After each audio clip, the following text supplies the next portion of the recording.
Good morning, students. We have started a lesson named Constitution of India day before yesterday.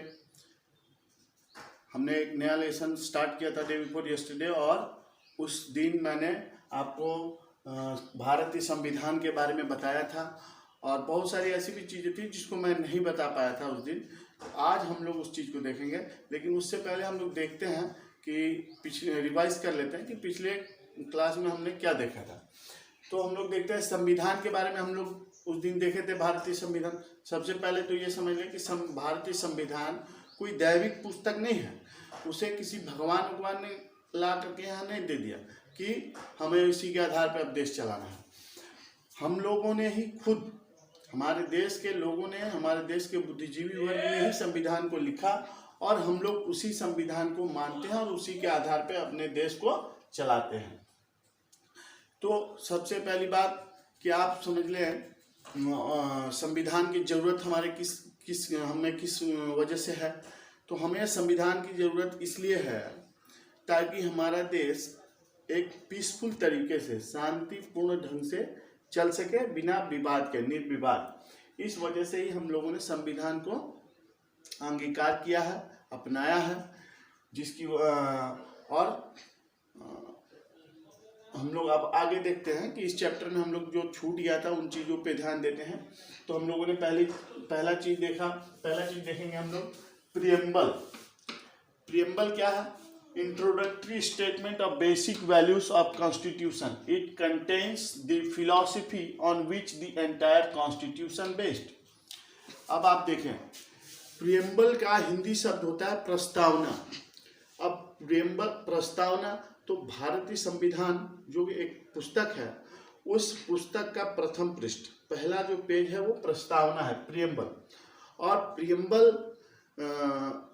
संविधान का परिचय पत्र है, ठीक है, वो संविधान का परिचय पत्र है। और उसे पढ़ने के बाद हमें ये समझ में आ जाता है कि भारतीय संविधान कैसा है, इसके अंदर क्या होगा। और हम लोग देखिए, पहली बार 1976 में 42वें अमेंडमेंट के तहत उसमें 3 शब्द जोड़े गए थे। वो 3 शब्द क्या थे?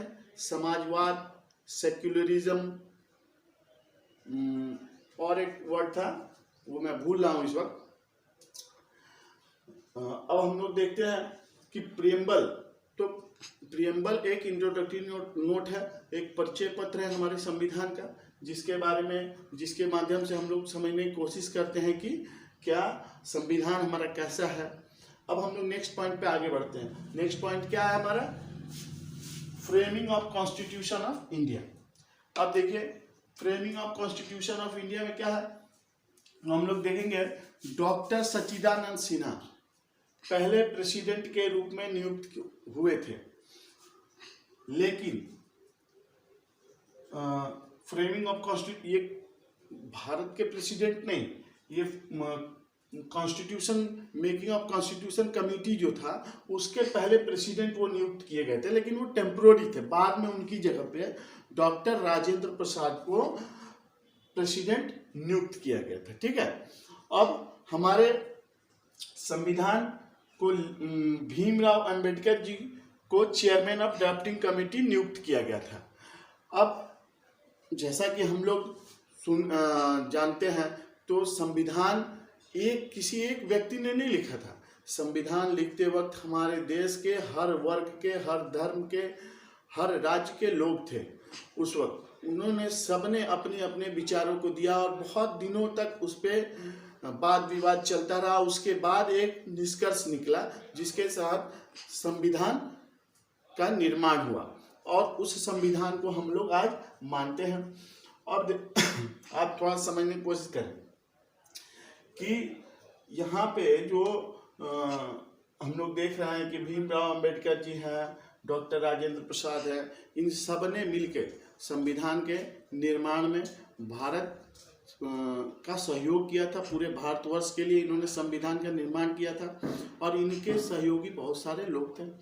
अब हम लोग नेक्स्ट पॉइंट देखते हैं। नेक्स्ट पॉइंट ये देखते हैं कि constitution was enacted by the Constituent Assembly on 26 November 1949 and came into effect on 26 January 1950.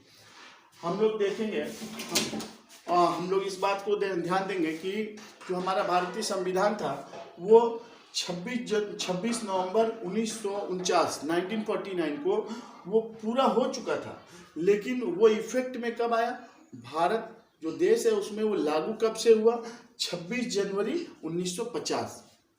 ठीक है, तो 26 जनवरी 1950 को ये लागू हुआ और उसी दिन को मनाने के लिए, उस दिन को एक यादगार दिन बनाने के लिए हम लोग हर वर्ष 26 जनवरी को गणतंत्र दिवस के रूप में सेलिब्रेट करते हैं, उसे हम लोग मनाते हैं हर वर्ष। और आगे हम लोग अब इस चैप्टर की जो मोस्ट इम्पॉर्टेंट थिंग्स थे वो मैंने आपको बताया कि प्रियम्बल क्या है, उसके बाद किन फ्रेमिंग ऑफ इंडियन कॉन्स्टिट्यूशन किन किन लोगों ने अपना योगदान दिया उसको बनाने में, और संविधान कब पूरा हुआ और कब हमारे देश में वो लागू हुआ। दिस वॉज द चैप्टर, ये हमारा चैप्टर का एंड हुआ। और next time in next video we will deal with next chapter.